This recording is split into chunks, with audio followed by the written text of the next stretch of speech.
Біздің мына министр обороны ма, Тоқаев па, біздің әскерді Украинаға жібермесін.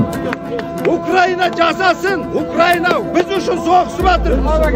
Ертең күні біз масқара боламыз, Украинаға әскеріміз жіберсек. Түсіндір ме? Біз Украинаны қолдаймыз. Құйтырқы мына билік, сорлы билік бұлар. Бәрін жауапқа тарту керек. Путинсіз бұлар сия алмайды, ет іше алмайды. Мен сендерге айтайын.